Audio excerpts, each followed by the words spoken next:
할렐루야. 네. 우리 같이 고백하면서 말씀의 은혜를 받았으면 참 좋겠습니다. 사랑하는 마음보다 더 좋은 것은 없습니다. 사랑하는 마음보다 더 좋은 것은 없습니다. 아멘. 네.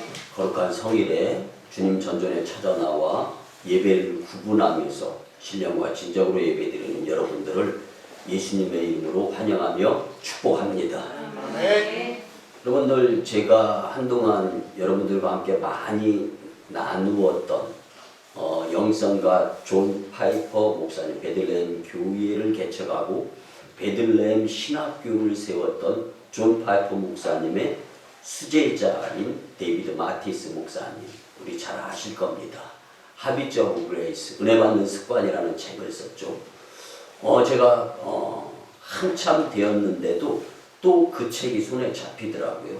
그래서 지난 한 주간은 성경이 우리에게 전해주고 싶어하는 고난 가운데 하나님을 사랑하며 감사의 삶을 살았던 한 인물 다윗을 꼽아봤어요.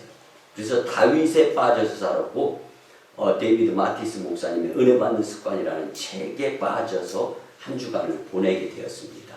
그런데 여러분, 은혜 받는 습관 하비트 오브 그레이스라는 책에서 데이비드 마티스 목사님이 강조하는 것은 다른 것이 아니에요. 하나님의 음성에 귀를 기울여라.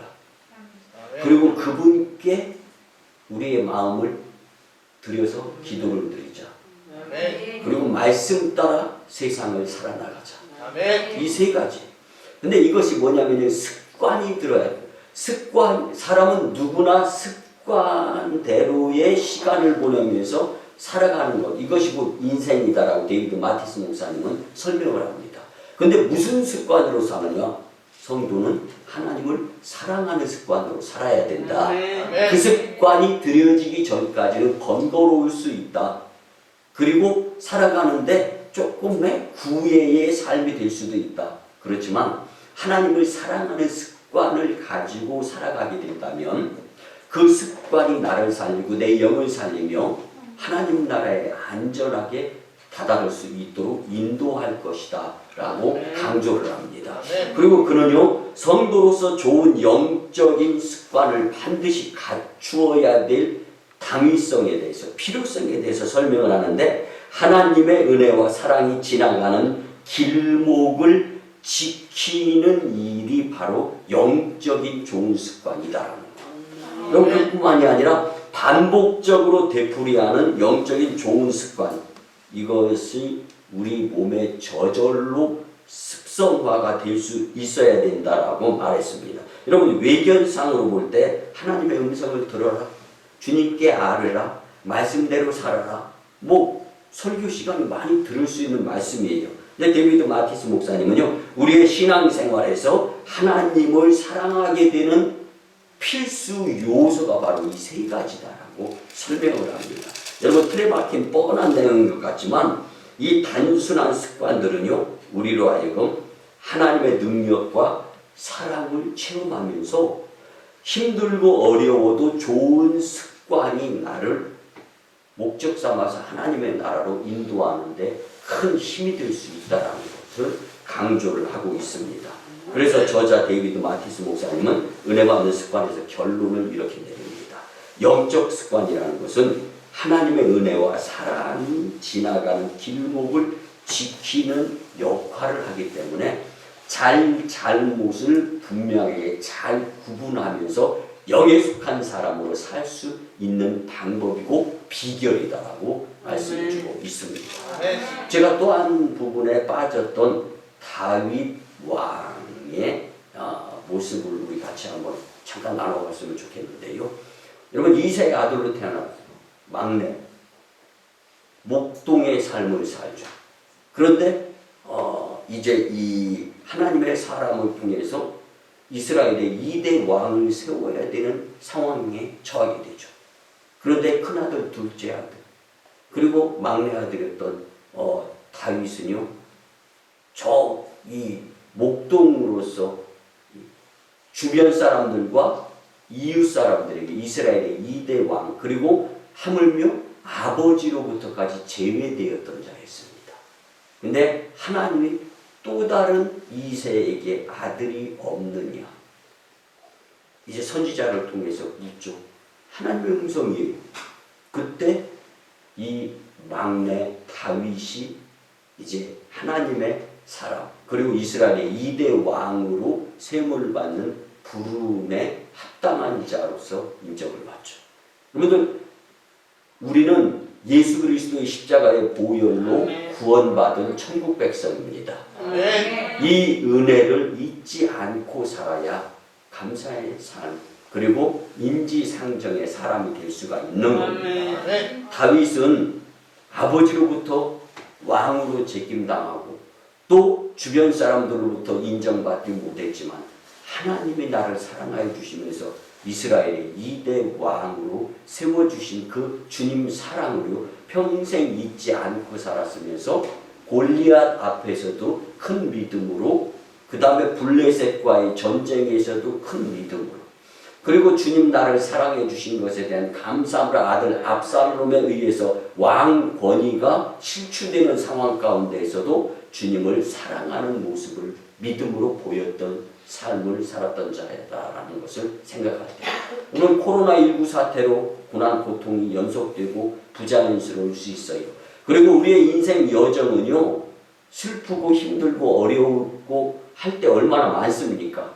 그럴 때마다 나를 나되게 해주시면서 십자가의 은혜로 인하여 우리를 구속해 주시면서 하나님의 자녀를 삼아주시고, 나 때문에 부활승천하시면서 하나님 보좌 우편에서 우리를 주님께로 인도하시고자 부단히 애를 쓰시는 예수님의 그 은혜를 우리는 잊지 않고 살아가게 된다면, 조금 불편해도, 조금 고난 고통, 그리고 조금 힘겹더라도 오히려 그때 주님께 주님 사랑합니다 고백을 드리면서 살 수 있는 복된 인생이 되지 않을까 생각하면서 이제 말씀을 전하고자 하는데요. 여러분, 어떠한 삶 가운데에서도요, 사도 요한이 오늘 본문을 통해서 우리에게 강조해 주는, 없는 것으로 사랑하지 말아라. 그렇다면 하나님의 사랑은 이 세상에 표현되어지지 않는다라는 거예요. 왜? 주님이 우리에게 주신 그 사랑으로 사랑하며 살아라. 아멘. 아멘.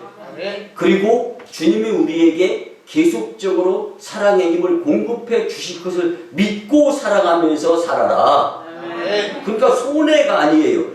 없는 것을 만들어서 사랑하라는 것이 아니라는 것이 오늘 본문의 말씀임을 깊이 깨달아가면서 오늘 주님 받은 사랑 함께 나눌 수 있는, 그리고 주님이 우리에게 필히 강조해 주시는 이 사랑의 삶에 대해서 깊이 깨닫고 주님이 주시고자 하시는 교훈을 바로 마음판에 새길 수 있는 말씀이 되었으면 참 좋겠습니다.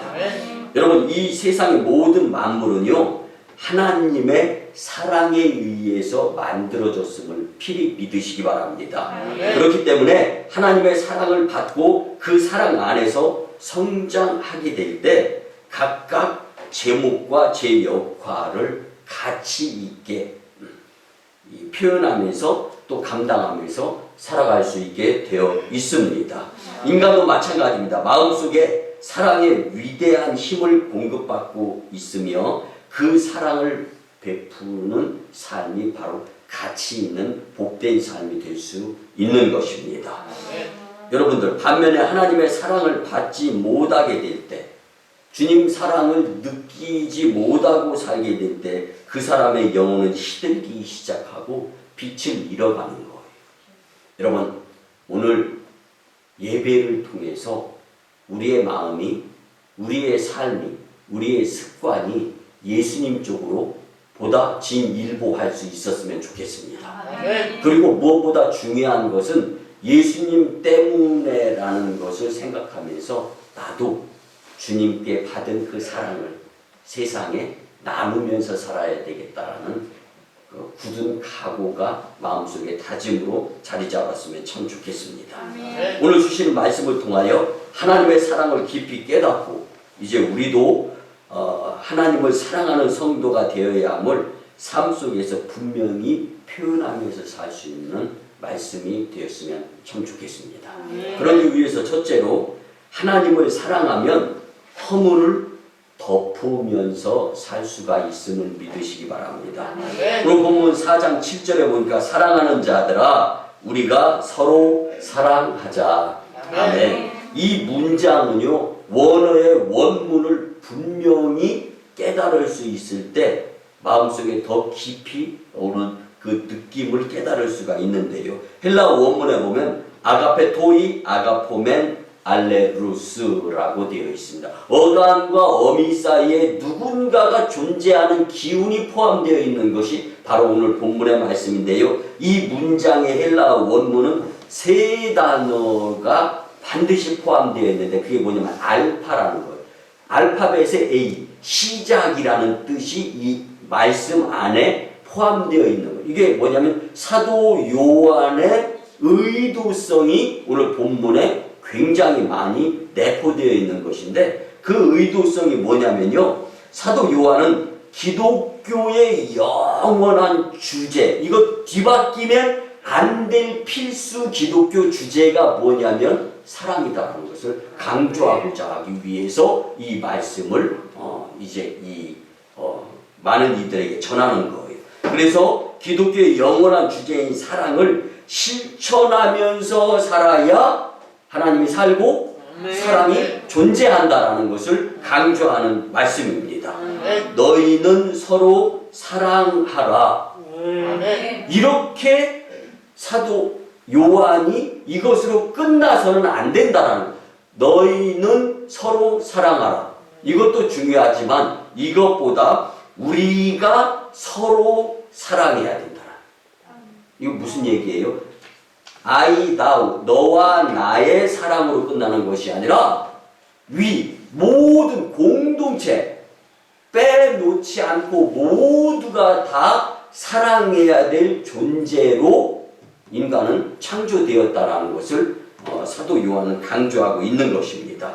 그렇기 때문에 우리가 서로 사랑하자라는 이 말 자체는 사랑을 실천하는 절대 도덕률 앞에서는 가르치거나 배우는 자까지 포함해서 구분할 것 없이 모두가 다 사랑해야 될 존재다라는 것.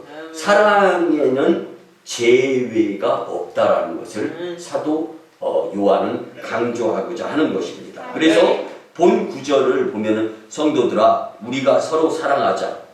왜냐하면 사랑은 하나님께 속한 것이기 때문이다. 라는 것을 의미하면서 사도 요한은 이 말씀을 공포하는 것입니다. 여러분 그 이유가 무엇이겠어요? 우리가 먼저 하나님의 사랑을 받았다라는 것을 인식해야 된다라는 거예요.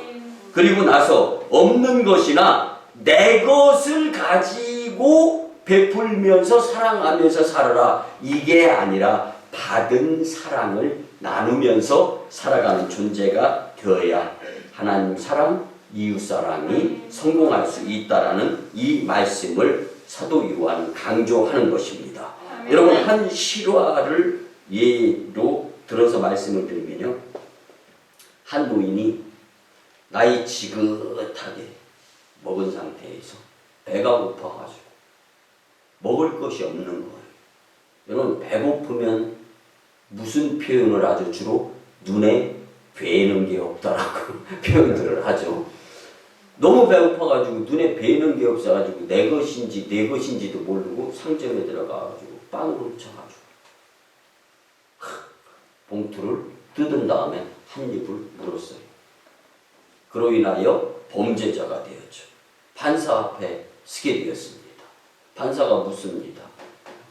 연세도 지긋하게 드시고 세상 물정 아실 만한 분이 왜 남의 빵을 도둑질해서 먹었습니까? 물었습니다. 노인은 안타까운 마음에 그리고 자신의 처지가 서글퍼서 판사 앞에서 눈물을 흘리면서 이렇게 이야기합니다. 사흘을 굶었더니 눈에 뵈는 게 없습니다. 내가 잘못했습니다. 여러분들 도둑질 남의 것을 훔친 것이 잘못입니까? 아니면 배고픈 것이 잘못입니까? 이런 마음속에 무엇이 잘못이다라는 생각이 들어요. 제가 이렇게 질문하니까 배고픔에 대한 안타까움이 물밀듯이 막 밀려오잖아요. 판사가 노인의 절도 행위를 놓고 청중 사람들은 무죄를 선고해 줬으면 좋겠다라는 바람을 저버리고 벌금 10불에 처합니다. 청중들이 저 판사 인정사정도 없어 하면서 재판정이 뭉성뭉성하는 상황 가운데에서 판사는 조용들 하세요. 그동안에 주변 이웃을 돌보지 못하고 베풀지를 못하면서 맛난 음식을 먹은 내가 죄인으로 여겨집니다. 10불의 벌금은 제가 지불하겠습니다. 근데 여러분들 한번 생각해 보시기 바랍니다. 이분이 벌금형을 받는데 10원 한 장 지불하지도 못하는 형편에 있지 않습니까? 그리고 재판정을 나가면 또 배고픈 상황이 벌어지면 눈에 뵈는 게 없으면 내 것 구분을 못할 것 아닙니까? 여러분들 마음이 움직이는 분 계시면 내가 모자를 드리는데 십시일반 이 노인을 좀 도왔으면 좋겠습니다 라고 이 판사가 이야기를 했습니다. 자신의 지갑에서 먼저 10불을 꺼내서 이제 빵을 훔쳐먹은 노인의 벌금을 내주는 모습을 보고 많은 이들이 십시일반에서 모여진 돈이 47달러가 되었습니다. 그리고 이 47불을 직접 판사석에서 내려와서 그 노인의 손을 잡아주고 주머니에 47불을 넣어주고 그리고 벌금도 내주고 이런 재판적인 모습이 있었습니다. 이후 이 판사는요 노인의 재판으로 인하여 유명해졌고 후일에 워싱턴 시장으로 추대되어서 미국의 워싱턴시의 시장을 역임한 리야라는 자였습니다. 여러분 허물을 덮어주는 사랑은 위대한 힘을 발휘할 수 있게 되는 거예요.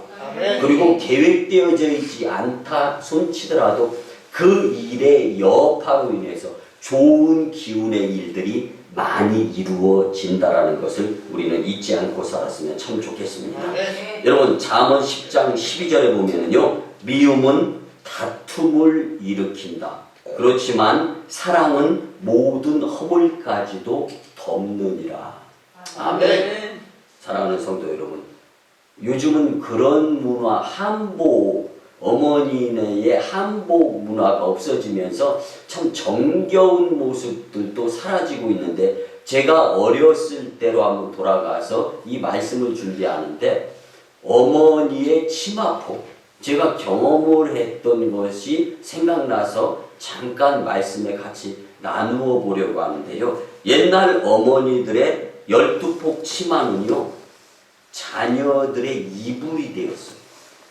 그리고 자녀가 궁지에 몰리면 피난처, 숨바꼭질 그 치마를 훌러덩 제껴버리면 내 어머니의 맨살이 드러나는데도 창피한 것 없이 나만 살자고 그냥 치마 훌러덩 제끼고 그 속에 쏙 들어가서 숨바꼭질하는 것 얼마나 편하고 얼마나 안전하고 그리고 아버지의 호된 채찍을 피하는 피신처가 바로 어머니 치마폭 아니었습니까? 어머니의 이 넓은 치마폭이 자녀의 허물을 덮어주면서 내 자식이 남 이상으로 훌륭하게 잘 자라줬으면 좋겠다. 그 품에 안아주던 그 어머니의 치마폭. 여러분들 하나님의 사랑은 온갖 이 어머니의 치마폭보다도 더 포근하고 그리고 더 영향력도 발휘하면서 안전한 곳임을 잊지 않았으면 좋겠다. 어쩌면 이게 사도 요한이 사랑을 이렇게 표현하고 싶은 모습이 아닐까라는 생각을 가져보았습니다. 허물을 덮어주는 하나님의 사랑을 본받아 십자가에 물과 피를 쏟으시면서 마지막 그 피 한 방울에 힘을 쏟아가면서 저와 여러분들의 구원에 의한 그 열정을 이루셨던 예수님. 그리고 그는 죽으셨어요. 그리고 우리의 죄가 사하게 되었습니다. 아멘. 믿습니까? 아멘. 이제 이 사랑을 우리가 표현할 차례가 아닌가. 그래서 하나님을 사랑하는 성도로서의 많은 이들의 허물을 덮어줘가면서 살아갈 수 있는 복된 삶이 되었으면 참 좋겠습니다. 아멘. 두 번째는요, 하나님을 사랑하면 두려움을 극복하며 살 수 있습니다. 아멘. 오늘 보면 8절에 보니까 사랑하지 아니하는 자는 하나님을 알지 못하나니. 아멘. 근데 이 말씀은요, 바로 앞에 본문 7절에 사랑하는 자는 하나님을 아는 자라는 말씀의 긍정에 대한 부정의 표현입니다. 역설적인 부분인데요. 요한일서 3장 10절에서 12절을 보면 사도 요한은 이미 가인의 예를 들면서 사랑을 행하지 않는 자는 세상에 속한 자이며 마귀의 자녀일 뿐만 아니라 하나님과 원수되어질 수밖에 없는 삶을 살아가는 자다라고 이미 언급을 하였습니다.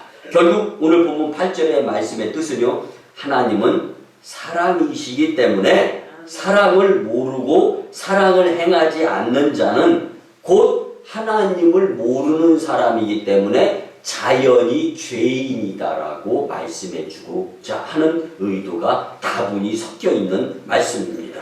여러분들 이 세상을 살아가다 보면은요, 두려운 일을 만나지 않는 인생이 있습니까?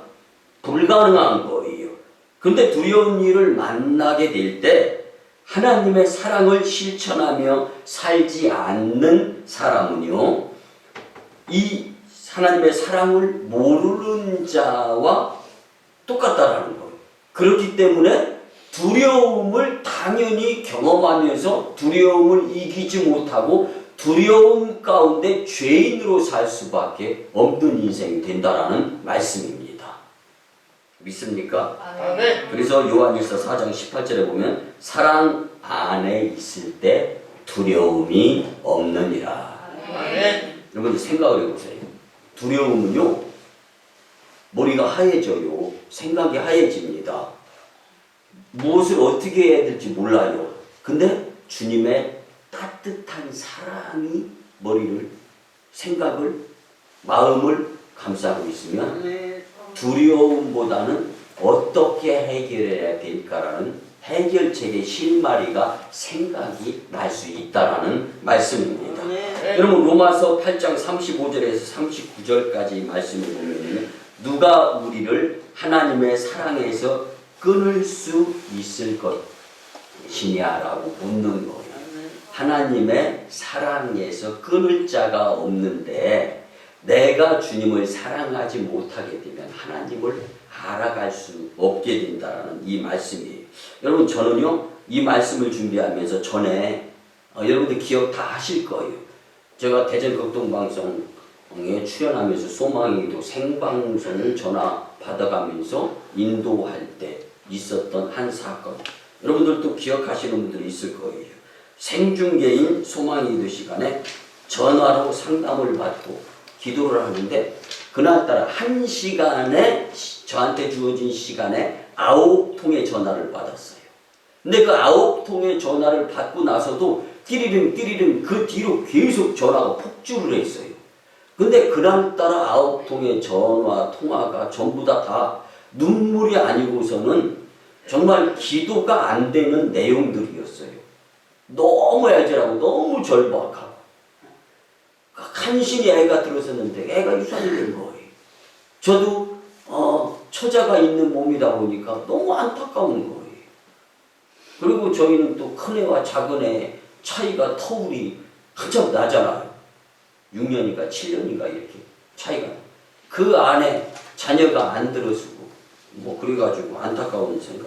이심전심 이러다 보니까 너무 안타깝고 그래서 제가 뭐 그냥 누가 시켜서 창피한 것도 모르고 엉엉 울면서 기도를 인도했어요. 그리고 나서 이틀 뒤에 방송국에 방송 상임위원들 모임이 있어서 찾아갔어요. 근데 그 방송국의 방송 부장이 저를 잠깐 먼저 보자고 회의 참석하기 전에. 그래가지고 있었던 일에 대해서 설명을 해주는 거예요. 목사님, 저 희한한 거 경험했어요.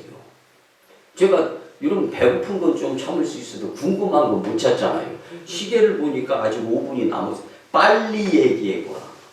이 얘기를 하는데 그래요.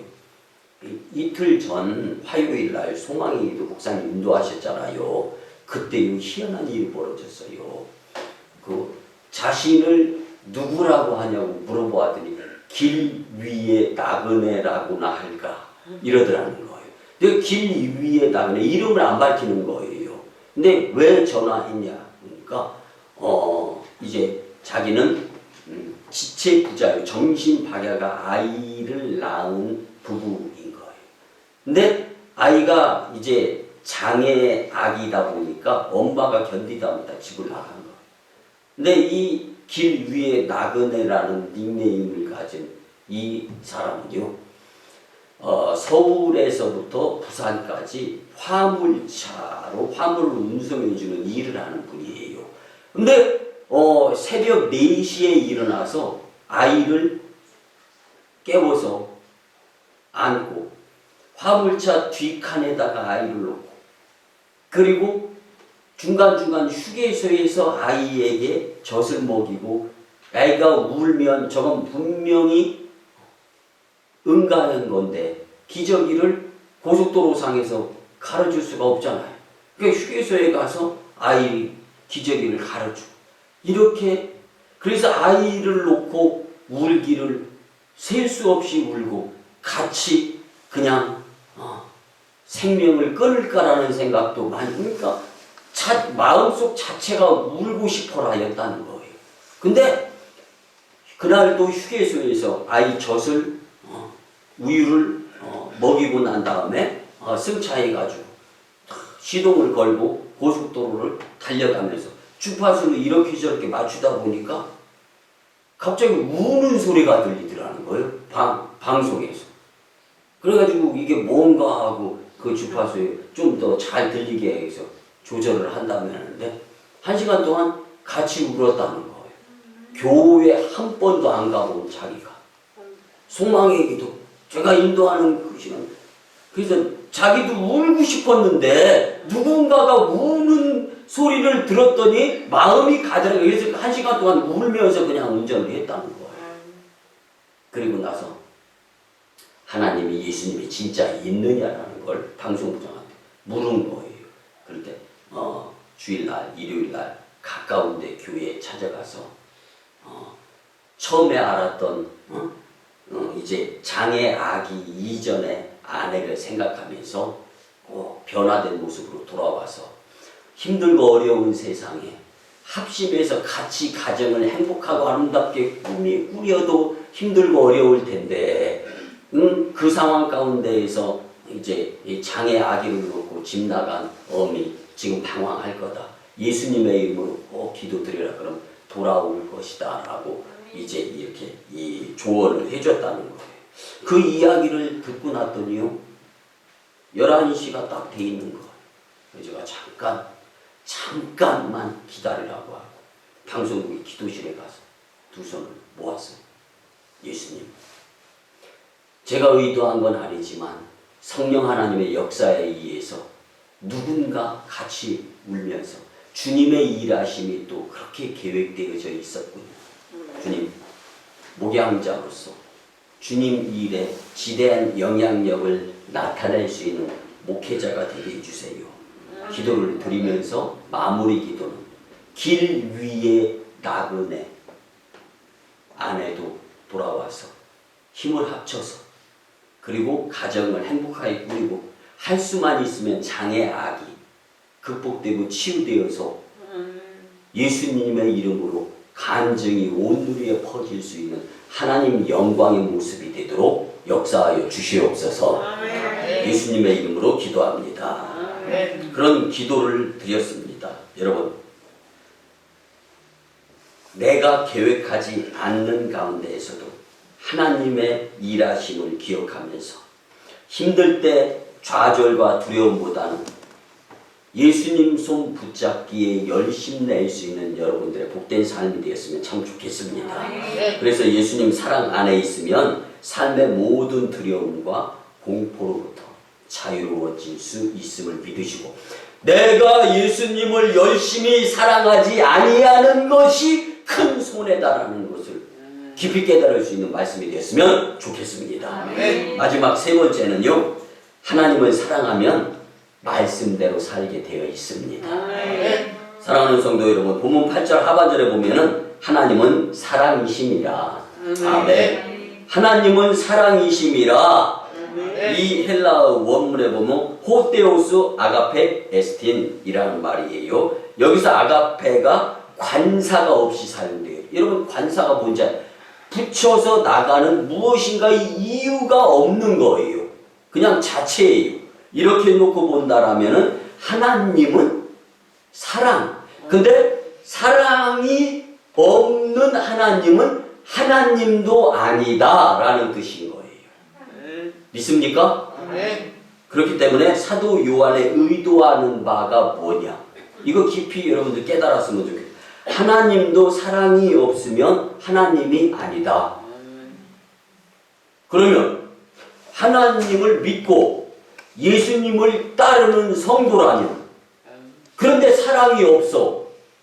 그럼 하나님조차도 사랑이 없으면 하나님이 아니라면, 내가 사랑이 없으면 하나님 나라에 들어갈 자격이 없다라는 것을 사도 요한은 강조하고 있는 것입니다. 옆에 분들과 고백하면 일주일 동안 사랑하지 못한 거 회개합니다. 시작. 예수님의 이름으로 사랑하지 못하고 큰 소리 내고 주님 일 한다 하면서 자랑, 으쓱대는 것, 하물며 예수님을 믿는 자들, 사랑하는 자들을 시기하고 질투한 것이 있다면 회개해야 된다는 것. 여러분, 인간은 사랑에 의해서 창조되었음을 믿으시기 바랍니다. 사랑으로 자녀를 낳으면서 살아나가는 것이 인간이고, 사랑의 품으로 그 자녀를 기르고 사랑을 베풀며 살게 되어 있는 것이 사람이에요. 상처받고 깨지고 헤어지고 아파하는 것은 사랑의 역할이 제대로 잘 감당되어지지 못하기 때문에 나타나는 현상들인 것입니다. 여러분, 사랑을 먹어야만 그 영혼이 빛을 발할 수 있고 그 삶이 아름답고 가치 있게 빛나게 되어 있습니다. 이 하나님의 사랑을 받고 하나님을 사랑하는 성도로 살아야 세상을 이기면서 사탄은 우르사자와 같이 두루 삼킬 자를 찾아다니는데 사탄에게 성령의 도우심으로 대적하여 세상을 이길 수 있으므로 세상이 감당치 못하는, 바울이 이야기했던 것처럼 복된 삶의 주인공이 될 수 있다는 말씀입니다. 그러면 사무엘상 15장 22절에 보면 순종이 제사보다 낫다라고 말씀해주고 있습니다. 근데 이 순종은 사랑 안에 있을 때 순종이 가능한 것입니다. 그래서 요한복음 14장 15절에 보면 너희가 나를 사랑하면 나의 계명 말씀대로 사느니라. 예수님의 십자가 사랑을 받았으면 그 사랑을 깨달은 사람들이라면 말씀을 듣게 되면 그 말씀대로 살아야 되겠다. 당연지사라는 말씀입니다. 부활하신 예수님을 만난 제자들은요, 사랑하기에 헌신했습니다. 복음을 전하고 순교할 수 있었습니다. 이건 억지로가 아니라 자원이었는데 이 원동력의 힘은 하나님을 사랑하는 마음이었기 때문에. 말씀 서두에 제가 다윗의 예를 들었죠. 다윗은 부모로부터, 주변 사람들로부터 왕으로서의 자격에서 제외되었었지만 하나님이 그를 사랑하사 이스라엘의 2대 왕으로 세워주셨다. 그 사랑받은 나이이기 때문에 정말 무서운 골리앗 앞에서도, 그리고 온갖 우여곡절, 코로나19 사태보다 더 힘든 생명의 위협, 그것도 내가 낳았던 아들 압살롬에게 죽임을 당하는 상황 가운데에서도 그래, 하나님이 나를 사랑해 주셨기 때문에 나도 사랑하면서 일 처리해 나가야지 라는 생각을 가졌을 때 고난 가운데에서도 받은 주님의 사랑의 마음을 품고 하나님을 사랑하면서 거역의 삶이 아니라 복된 삶을 살았던 다윗. 사랑하는 성도 여러분, 오늘 주님은 우리에게 사랑하는 자는, 특별히 하나님을 사랑한다고 하는 자는 하나님의 말씀대로 살아야 된다는 것을 세 번째로 교훈해 주고 있는데, 오늘 지금 우리의 마음속에 주신 말씀처럼 하나님을 사랑하는 성도로서 말씀 따라 살아서 인생 여정 다 하고 재림주 예수님 앞에 섰을 때 잘했다 칭찬받는 복된 주인공들이 다 되었으면 좋겠습니다. 말씀의 결론을 드립니다. 사랑하는 성도 여러분, 교회가 무엇입니까? 사랑 덩어리, 사랑 공동체가 교회입니다. 교회에서 경거망동, 언행심사 주의하시기 바랍니다. 교회는 사랑 공동체, 사랑으로 말해야 되고 사랑으로 행동해야 되고 사랑으로 예수님을 표현해야 되고, 내 마음속에 미움이 있다면 주님 예수님께 받은 사랑 실천할 수 있게 해주세요. 기도해야지. 미움의 마음으로서 말을 하게 된다면 예수님 앞에 책만 받는 삶을 살 수밖에 없다는 것을 기억하시기를 바랍니다. 하나님의 사랑은 허물을 덮어주고 두려움을 극복하게 하는데, 그 힘의 원천은 교회 공동체 안에, 왜 예수님의 피값으로 산 교회 안에서 주님 사랑 받고 주님 받은 사랑을 나누면서 살아가게 될 때 하나님을 사랑하는 성도로서 세상이 감당치 못하고 주께 영광 돌리면서 하나님 나라 하나님 품에 안기면서 복된 인생 여정이 되시기를 예수님의 이름으로 축원합니다. 아멘. 기도드립니다. 고마우신 주님, 거룩하시고 은혜로우신 아버지 하나님, 이 주님의 날에 하나님을 사랑하는 성도에 대한 말씀을 주시니 참으로 감사를 드립니다. 이제 우리의 삶이 하나님 사랑으로 허물을 덮어주고 두려움을 극복하며 주님 말씀 따라 살아가면서 하나님과 이웃을 사랑하는 삶을 살아서 인생을 기쁘고 즐겁고 신나게, 그리고 고난과 고통 코로나19 사태 가운데에서도 유쾌하고 상쾌하고 통쾌한 삶을 살아가는 축복자로 삼아 주시옵소서. 이후로는 사람과 세상을 보며 불만족으로 사는 것이 절대 아니라 하나님 사랑으로 복된 삶을 살 수 있도록 은혜 베풀어 주시옵소서. 감사드리며 존귀하신 예수님의 이름으로 축복할 때 기도드리옵나이다. 아멘. 우리 같이 믿음으로 치유와 축복의 기도를 드립니다. 거룩한 주님의 날, 이 주일에 주님께서 위로하여 주시고 치료하여 주시고 고쳐주시고 회복과 새롭게 하심을 경험하게 하심에 무한 감사를 드립니다. 믿음으로 두 손 모으고 믿음으로 아픈 부위에 손을 얹었습니다. 이제 내가 나사렛 예수 그리스도의 이름으로 명하노니 추하고 더러운 귀신과 악한 원수 사탄 마귀 역사 질병 병마 코로나19 사태는 종식이 되어지고 떠나가고 물러갈지어다. 치유 믿음의 확신 가운데 살아가면서 육신의 곤고함이 아니라 위로와 치료하심의 큰 믿음으로 살아가게 도와주시옵소서. 아멘 아멘. 이제는 우리 구주 예수 그리스도의 크신 은혜와 하나님 아버지의 만극하시고 극진하신 사랑하심과 성령님의 감화 감동 교통 역사하심이 주신 말씀대로 하나님을 사랑하는 성도의 삶을 살고자 다짐하고 돌아가는 심령들의 가정과 직장과 일터와 사업장 위에, 이루 선교지 인도와 태국 땅, 이후 선교지 중국 땅, 광동 성해주, 3호 선교지 저속 풍력 땅 선교 사역 위에, 남북 평화 통일과 세계 복음화 위에, 이 나라의 정세 위에, 코로나19 종식 위에 이제부터 영원토록 함께 하옵시기를 간절히 축원하옵나이다. 아멘.